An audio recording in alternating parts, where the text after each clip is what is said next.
हरे भरे जंगल में चारों ओर एक ही चर्चा थी। जंगल में इंटरनेट आया है, सब इसी बारे में बात कर रहे थे।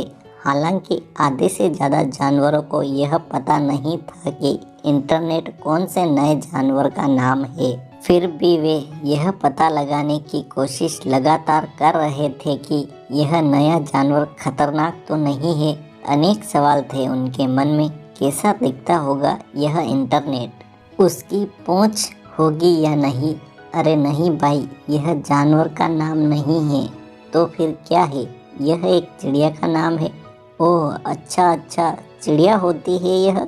इस तरह की बातें पूरे जंगल में हो रही थी। शाम को राजा शेर ने सभी जानवरों को अपनी गुफा के सामने बुलाया है। तब वे हमको इस इंटरनेट से मिलवाएंगे, वे एक दूसरे को बता रहे थे। शाम को ठीक 6 बजे सभी जानवर, पक्षी और जंगल के बाकी सब प्राणी शेर की गुफा के सामने इकट्ठे हुए। राजा शेर की गुफा के सामने इकट्ठे हुए। राजा शेर एक अजीब सी चीज के साथ बाहर निकले।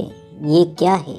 फिर फुसफुसाहट होने लगी। तब शेर ने कहा, दोस्तों यह कंप्यूटर है।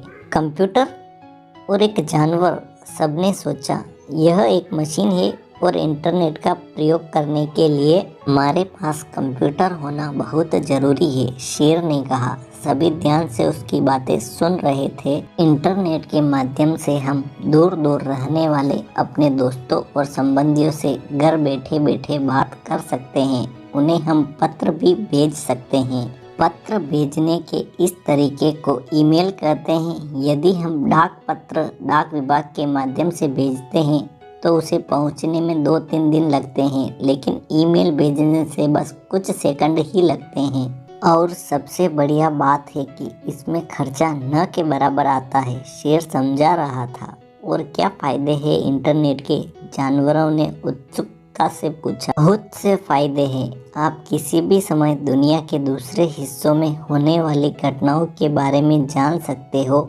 हर तरह की जानकारी इसमें है, शेर ने बताया। वाह, ये तो कमाल की वस्तु है, सबने कहा। लेकिन कोई था जो इस सबसे खुश नहीं था, और वह था कबूतर खबरी। इतने वर्षों से वही था जो सारे समाचार और पत्र दूर दूर के जंगलों तक पहुंचाता था।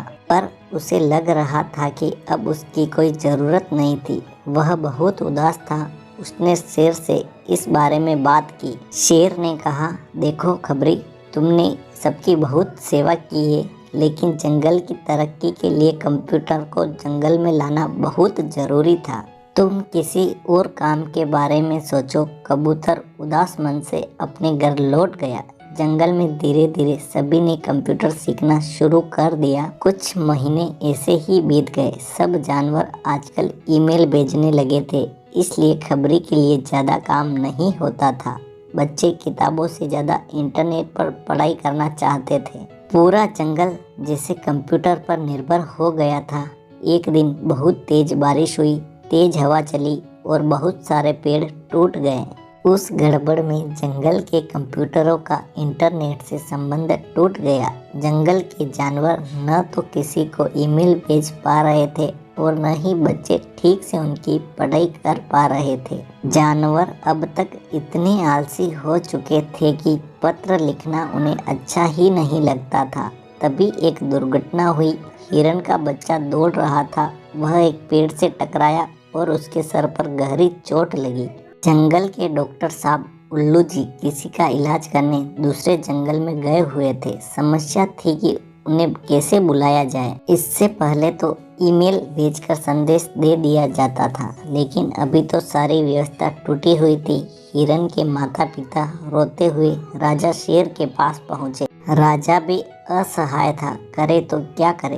तब खबरी ने कहा, मैं बुला कर लाऊंगा डॉक्टर को। आखिर पहले भी तो मैं ही यह सब काम करता था। सबको बहुत तसल्ली हुई कि खबरी आज भी उनकी मदद करने को तैयार था। तो खबरी उड़ा और कुछ ही देर बाद डॉक्टर उल्लू जी वहां पहुंच गए। खबरी के कारण ही हिरन के बच्चे की जान बच पाई। अब खबरी की बारी थी सबको समझाने की। वह बोला, मैं मानता हूँ कि जंगल का विकास जरूरी है, लेकिन हमें अपने पुराने तरीकों को भूलना नहीं चाहिए। हम सभी टीवी में समाचार सुनते हैं, लेकिन अखबार में समाचार पढ़ने का मजा ही कुछ और है। ऐसे ही कंप्यूटर का प्रयोग करें, लेकिन हमें उस पर पूरी तरह निर्भर नहीं होना चाहिए, क्योंकि मशीन तो मशीन ही होती है। क्यों ठीक कहा ना मैंने? जवाब में सबने हाँ में सिर हिलाया। वे समझ गए थे अपनी गलती को।